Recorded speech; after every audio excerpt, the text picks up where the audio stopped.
Bugun men sizga juda muhim mavzuni oddiy tilda tushuntirib beraman. 6 million so'm degan gap pensiya islohoti doirasida 2026 yilda nimani anglatadi?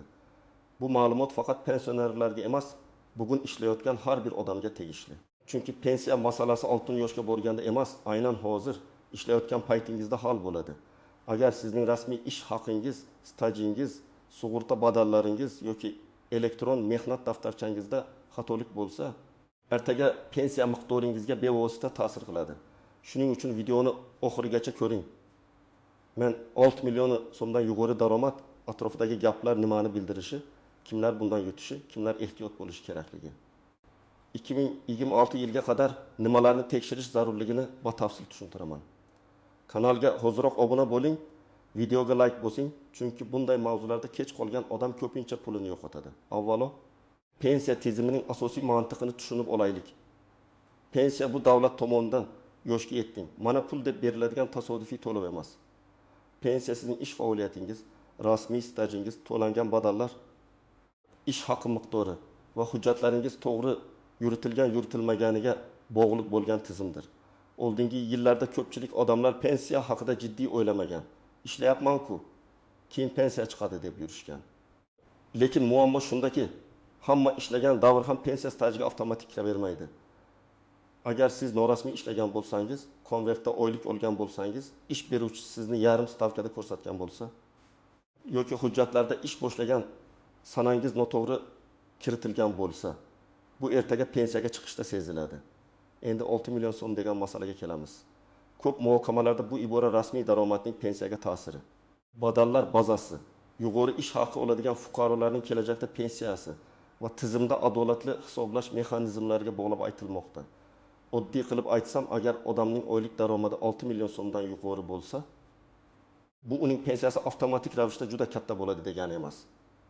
Lekin bu daromad rasmiy bo'lsa, soliqlar va tegishli ajratmalar to'g'ri aks etsa, kelajakdagi pensiya hisob-kitobida muhim rol o'ynashi mumkin. Bu yerda eng muhim narsa, men 6 milliondan ko'p topyapman degan gapning o'zi yetarli emas. Savol, bu pul rasmiy ko'rsatilganmi? Mehnat shartnomangiz bormi? Ish beruvchi sizni to'liq stavkada rasmiylashtirganmi? Elektron bazada ish davringiz bormi? Agar javob yo'q bo'lsa, unda siz real hayotda tekis million, 10 million, hatto 15 million so'm topayotgan bo'lsangiz ham, pensiya tizimi sizni juda kam daromadli yoki umuman ishlamagan odam sifatida ko'rishi mumkin. Asosiy qism 1. Nimalarni bilish kerak, kim xavotir olish kerak, kim nisbatan xotirjam bo'lishi mumkin. Birinchi bilish kerak bo'lgan narsa. Pensiya uchun eng katta xavf past oylik emas, norasmiy oylikdir. Masalan, 2 odamni olaylik. Birinchi odam 1 million so'm oylik oladi, lekin hammasi rasmiy. Mehnat shartnomasi bor. Elektron mehnat daftarchasida ish joyi ko'rinadi. Soliqlar to'lanadi. Ikkinchi odam esa 9 million so'm oladi, lekin hujjatda 2 million ko'rsatilgan, qolgan 7 millioni qo'lga beriladi. Bir qarashda ikkinchi odam boyroq. Lekin pensiya hisobida birinchi odamning holati ko'proq himoyalangan bo'lishi mumkin. Chunki tizim uning haqiqiy rasmiy stajini va daromadini ko'radi. Endi 6 million so'mlik misolni olaylik. Deylik, Akmal ismli fuqaro 2026 yilga kelib 7 million so'm rasmiy oylik oladi. Uning ish beruvchisi uni to'liq stavkada rasmiylashtirgan, mehnat shartnomasi bor, barcha to'lovlar bank orqali tushadi. Akmalning pensiyaga chiqishiga hali 15 yil bor. U bugun o'z hujjatlarini tartibga solsa, keyingi 15 yil davomida rasmiy daromadi oshib borsa, uning pensiya hisobida ijobiy baza shakllanadi. Endi boshqa misol. Dilshod ham 7 million so'm oladi. Lekin hujjatda u 2 million 500 ming so'mga rasmiylashtirilgan. Qolgan pulni korxona bonus kelishilgan pul qo'l haqi sifatida beradi. Dilshod bugun bundan xursand bo'lishi mumkin, chunki qo'liga ko'proq pul tegayotgandek tuyuladi. Lekin 2026 yildan keyin pensiya tizimida rasmiy ma'lumotlar ahamiyati yanada kuchaysa, Dilshodning kelajakdagi pensiyasi real daromadiga emas, hujjatdagi 2 million 500 ming so'mga qarab shakllanishi mumkin. Mana shu joyda 6 milliondan yuqori daromad degan mavzu oddiy odam uchun juda muhim bo'ladi. Kimlar xavotir olish kerak? Birinchi navbatda norasmiy ishlayotganlar. Qurilishda, savdoda, xizmat ko'rsatishda, kafe-restoranlarda, taksida, ustachilikda, kichik sexlarda ishlaydigan ko'p odamlar real pul topishadi, lekin rasmiy staj yig'ilmaydi. Ular bugun men o'zimni eplayapman deb o'ylaydi. Lekin 25 yoki 60 yoshga kelganda davlat bazasida staj kam chiqsa pensiya masalasida muammo boshlanadi. Ikkinchi xavf guruhi hujjatda yarim stavka ko'rsatilganlar. Masalan, ayol kishi do'konda kuniga 9 soat ishlaydi. Lekin hujjatda dolbida 5 stavka deb turadi. Yoki maktab, bog'cha, klinika, xususiy tashkilotlarda odam to'liq ishlaydi. Lekin hujjatda kamroq yuklama aks etadi. Bu ham kelajakda hisob-kitobga ta'sir qilishi mumkin. Uchinchi xavf guruhi ish joyini ko'p almashtirganlar. Agar siz 10 yil ichida 7 ta joyda ishlagan bo'lsangiz, har bir joydagi kirish-chiqish sanalari, buyruqlar, mehnat shartnomalari, elektron bazaga kiritilgan yozuvlar to'g'ri bo'lishi kerak. Bir joydagi 8 oylik staj tushib qolsa, boshqasida 1 yil noto'g'ri ko'rsatilsa, umumiy hisobda katta farq paydo bo'ladi.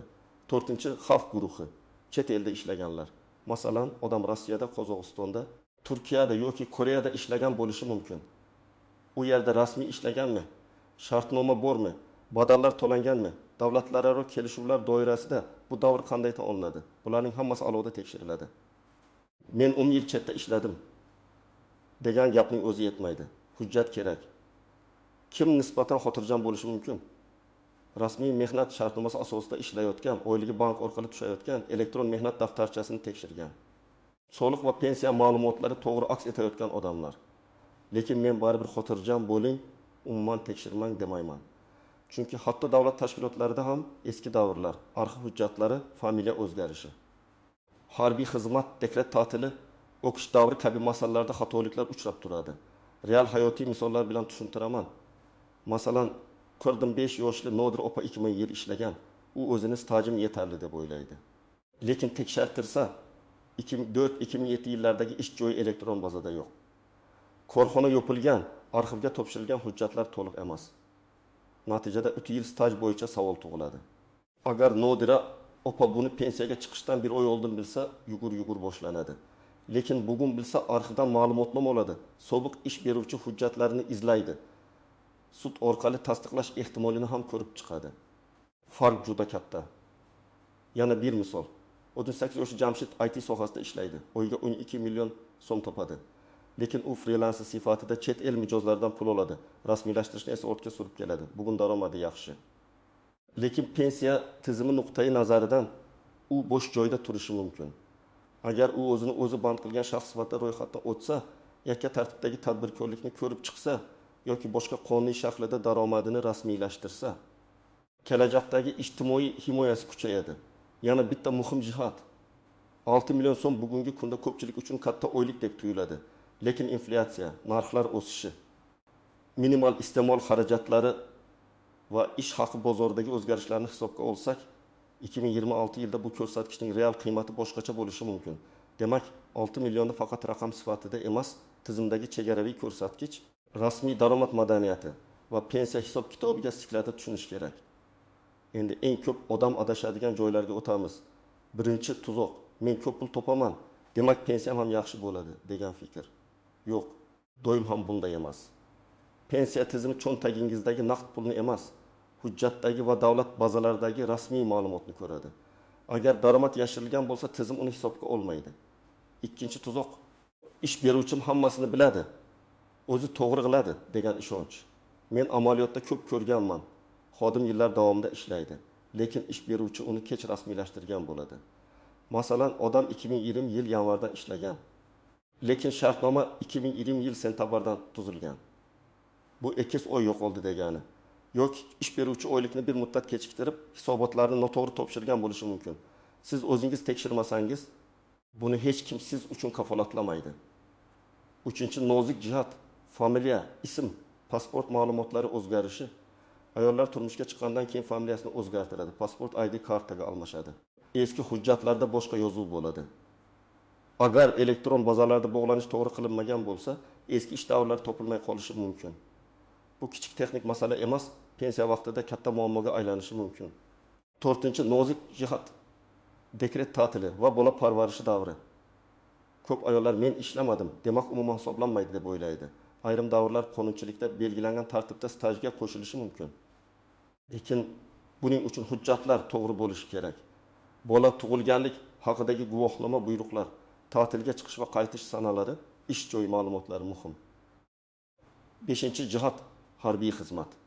Erkaklar uchun harbiy xizmat davri pensiya staji masalasida ahamiyatli bo'lishi mumkin. Lekin harbiy bilet xizmat o'taganlik haqidagi ma'lumotlar sanalar to'g'ri bo'lishi kerak.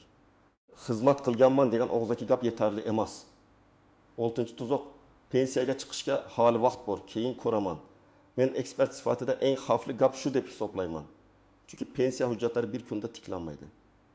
Eski korxona yopilgan bo'lishi mumkin, arxiv boshqa tumanga o'tgan bo'lishi mumkin, rahbarlar almashgan, hujjatlar yo'qolgan bo'lishi mumkin. Siz bugun 35-40 yoki 45 yoshda bo'lsangiz, aynan hozir tekshirish uchun eng qulay vaqt. 7-nozik jihat. Yuqori oylikning ham chegaralari bo'lishi mumkin. Ba'zi tizimlarda pensiya hisoblashda daromadning ma'lum yuqori chegarasi, koeffitsient, o'rtacha ish haqi bilan solishtirish kabi mexanizmlar qo'llanadi. Shuning uchun 6 milliondan yuqori oylik olgan odam mening pensiyam ham oyligimga mutanosib ravishda juda katta bo'ladi deb o'ylamasligi kerak. Pensiya formulasi alohida ishlaydi. Muhimi rasmiy daromad, stay va qonunchilikdagi hisoblash tartibi birgalikda natija beradi. 8-jihat, kam daromadli odamlar vahimaga tushmasligi kerak. Agar siz 3 million yoki 4 million rasmiy oylik olsangiz, bu men hech narsaga umid qilmayman degani emas. Siz uchun ham eng muhim narsa stajni to'g'ri yig'ish, hujjatlarni tartibga keltirish, ish beruvchining majburiyatlarini nazorat qilishdir. Pensiya tizimi faqat boylar uchun emas. Aksincha, kam daromadli odamlar uchun rasmiy himoya yanada muhim. Endi aniq qadamlarni aytaman. Birinchi qadam, elektron mehnat daftarchangizni tekshiring. Buni myPOK.uz orqali yoki tegishli davlat xizmatlari orqali ko'rish mumkin. U yerda qaysi tashkilotda qachongacha ishlaganingiz, lavozimingiz, shartnomangiz aks etganmi? Shuni tekshiring. Agar biror ish joyi yo'q bo'lsa, darhol sababini aniqlang. Ikkinchi qadam. Ish beruvchingizdan rasmiy holatingizni so'rang. Men to'liq stavkada rasmiylashtirilganmanmi? Mehnat shartnomam elektron tizimga kiritilganmi? Oyligim to'liq rasmiy ko'rsatiladimi?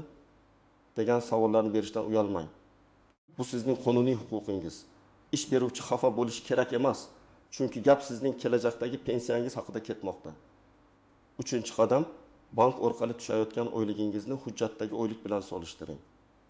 Agar sizga bank orqali 2 million tushib, qolgan 4 million naqd berilayotgan bo'lsa, pensiya uchun xavf bor. Men sizga darhol janjal qiling demayman, lekin vaziyatni tushunib, qonuniy yechim izlang. Ish beruvchi bilan oylikni rasmiylashtirish bo'yicha gaplashing. Kerak bo'lsa, mehnat inspeksiyasi yoki soliq organlaridan maslahat oling. 4-qadam, eski ish joylaringiz bo'yicha hujjatlarni yig'ing.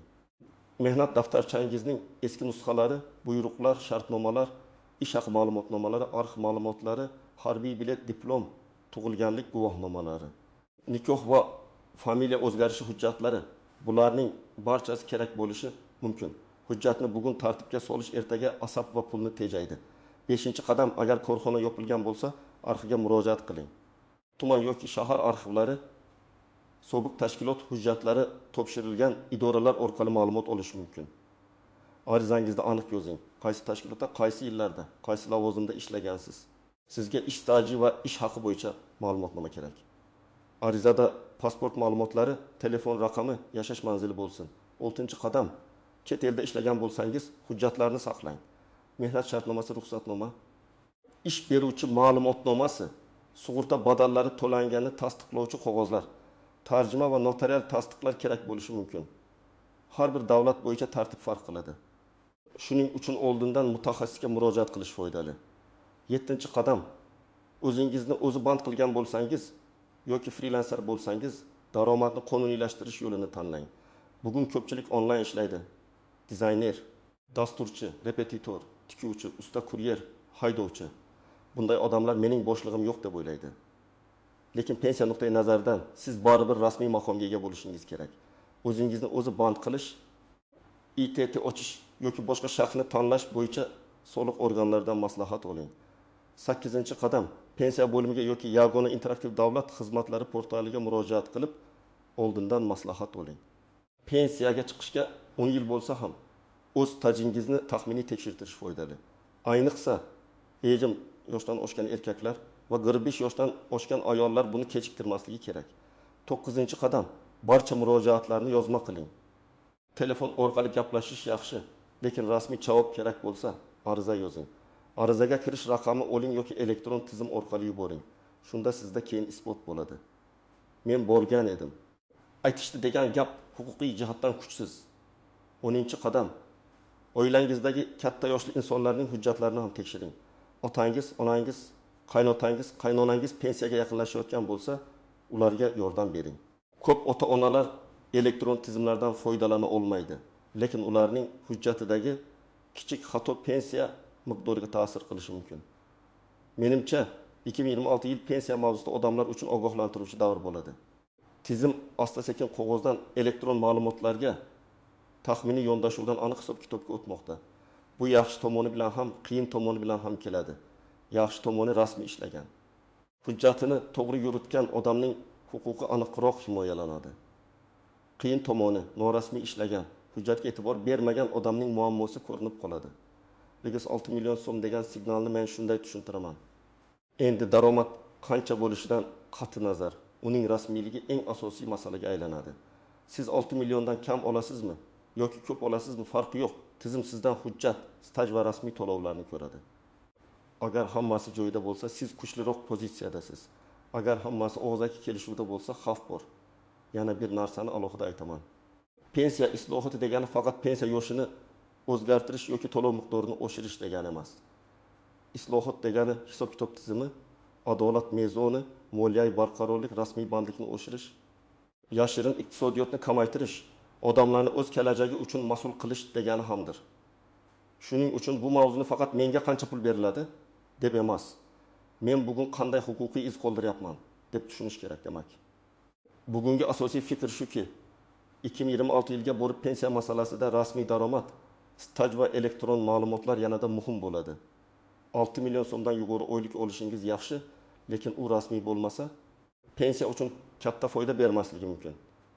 Kamroq oylik olsangiz ham, hammasi qonuniy va hujjatli bo'lsa, sizning holatingiz ancha barqaror bo'ladi.